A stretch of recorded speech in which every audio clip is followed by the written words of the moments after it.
Rabies जर विचार केला तर जगामध्ये जवळपास 60,000 मृत्यू दरवर्षी होतात. हे सर्व कुत्रे एक आक्रमक होत असतात. जून, जुलै, ऑगस्ट हा जो सुरुवातीचा काळ आहे, प्रत्येक जो डॉग आहे हा रॅबिट डॉग नसतो. आपण त्यांना अग्रेसिव्ह बनवतो. तसं या अॅनिमल्सचे पण वेगवेगळे स्वभाव असतात. कुत्र्यांची समस्या सध्या खूपच वाढली आहे. गल्लोगल्लीत कुत्रे एक नव्हे तर त्यांची गँगच राहते. तर रस्त्याने एक भीतीच राहते की कोणत्या गल्लीतनं कोणता कुत्रा मागे तर नाही धावणार. मनपाची नागपूरकरांच्या डोळ्यात धुळफेक. मोकाट कुत्र्यांनी हल्ला केला तर जबाबदार कोण? मनपाने खोटी आकडेवारी समोर जरी केली तरी उपाययोजना काय आहे? नागपूरकरांचे आरोग्य व सुरक्षा मोकाट कुत्र्यांपासून कसे वाचवले जाईल? या कुत्र्यांनी चावा घेतला तर काय करावे? या सर्व प्रश्नांची उत्तरे आज आपल्याला या माहितीमधून मिळतील. चला तर मग जाणून घेऊया काय म्हणतात तज्ज्ञ आणि काय आहे त्यांची मते. रॅबीज जर विचार केला तर जगामध्ये जवळपास 60,000 मृत्यू दरवर्षी होतात आणि त्याच्यातलं जर प्रमाण पाहिलं भारतामध्ये तर जवळपास 28 ते 30,000 म्हणजे 50% मृत्यू हा रॅबीजमुळे होतो. आणि एकदा रॅबीज झालं तर त्याला औषधोपचार माणसामध्ये नाहीये आणि कुत्र्यांमध्ये नाहीये. सर्वांना कळकळीची विनंती राहील की श्वान जर पाळत असाल तर 3 महिन्याचं वय झाल्यानंतर त्याला लसीकरण करून घेणे गरजेचं आहे. आणि एकदाच लसीकरण करून होत नाही तर दरवर्षी त्याला लसीकरण करण्याची गरज आहे. आणि लसीकरण माणसाचं जसं माणसामध्ये पोस्ट बाईट वॅक्सिनेशन करायचं असेल तर ती 0, 3, 7, 14 आणि 28 दिवस असं आहे. त्याच्यामध्ये वेगवेगळ्या माणसामध्ये जसं बाईट जे कुत्र्या चावल्याचे त्याच्या 3 कॅटेगरी आहे. 1, 2, 3. जर एक कॅटेगरी असेल ज्याच्यामध्ये नुसतं फक्त पाय पकडला आहे आणि त्या जीन्सला काही फाटलं नसेल वगैरे तर त्याच्यामध्ये नुसतं वॅक्सिन घेतलेलं चालेल. दुसरं कॅटेगरीमध्ये असं आहे की 2 नंबरमध्ये की नुसतं खरचटलेलं आहे त्याच्यामध्ये नुसतं वॅक्सिन घेतलेलं चालेल.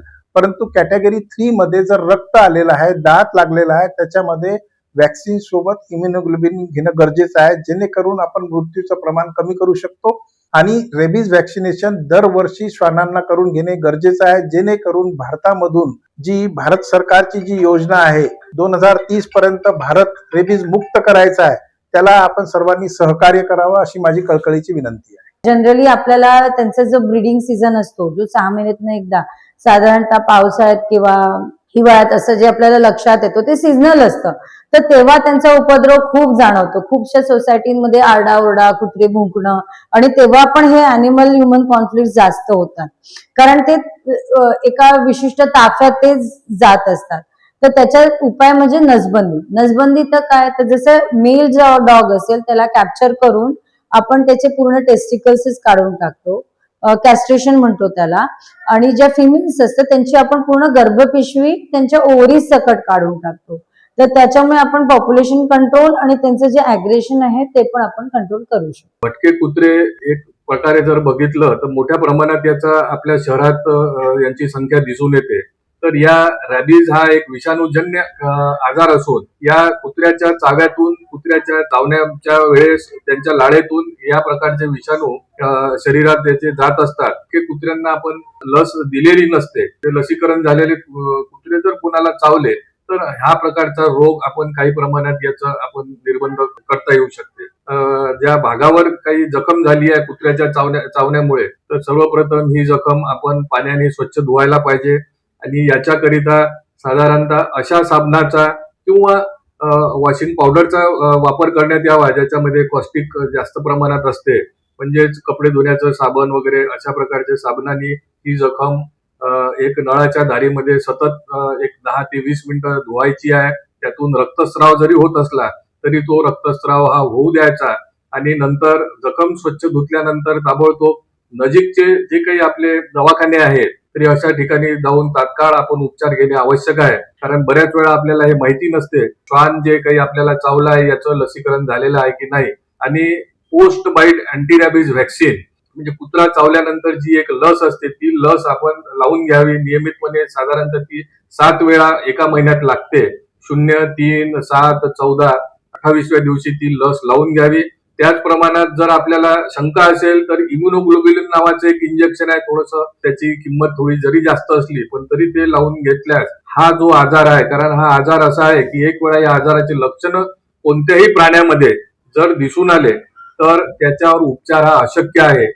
आपण सगळ्यात महत्वाचं हे लक्षात घ्यायला पाहिजे की कुत्री असो, मांजर असो, हे जर भटक्या प्रमाणात जर आपण रस्त्यावर सोडले तर तुम्हाला ते लक्षात येणार आहे की 10 ते 11 महिन्यानंतरच हे नैसर्गिकरित्या मागावर येतात आणि वर्षातून 2 वेळ मागावर येतात.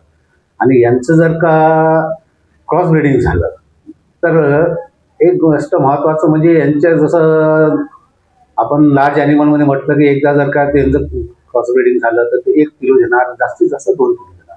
परंतु कुत्र्यांमध्ये ही संख्या फार महाग 5, 6, 7 पर्यंत जातात. आणि या पद्धतीने जर वर्षातून 2 वेळ देत राहिले तर 7, 7, 8, 8, 14, 14 पर्यंत जाऊ आणि त्याच्यामुळे त्यांची संख्याही फार वाढत राहणार आहे.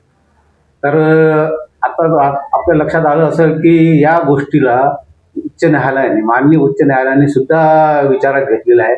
आणि भटक्या कुत्र्यांचा जो प्रश्न आहे हा फक्त ते रस्त्यात फिरत नसतात, त्यांचं अटॅकही होतं.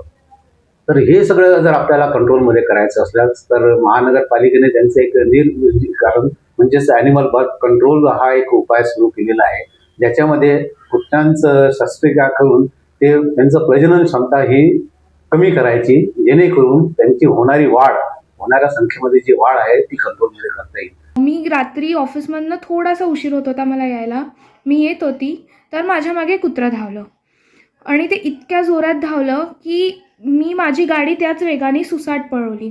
मागच्या वेळेला मी म्युनिसिपल कॉर्पोरेशनला म्हणजे खूप फोन केले की आम्हाला असा त्रास आहे, आमच्या गल्लीत खूप कुत्रे झालेले आहेत, तर त्यांना काही घेऊन जा. कारण की सगळ्यांनाच येण्या जाण्याची भीती, सकाळी फिरायला जाताना भीती वाटते की कोणता कुत्रा सकाळी सकाळी मागे तर नाही लागणार. तर यावर काही उपाय करावा अशी इच्छा आहे. या सर्व माहितीनुसार तज्ज्ञांचे मत स्पष्ट झाले आहे. नागपुरात मोकाट कुत्र्यांच्या वाढत्या हल्ल्यांवर नियंत्रण ठेवण्यासाठी नसबंदी आवश्यक आहे. या उपाययोजनेमुळे सुरक्षित स्वास्थ्यदायी वातावरण टिकवता येईल. मनपा जरी या कामात निष्काळजीपणा दाखवत असली तरी नागरिकांनी स्वतः दक्षता, जबाबदारी बाळगणे हेच या संकटावर मात करणे मुख्य माध्यम आहे. कर्तव्याची जाणीव असेल तर मनपाने या विषयाकडे योग्य रीतीने निर्णय द्यावा, उपाययोजना करून मोकाट कुत्र्यांची विल्हेवाट लावावी.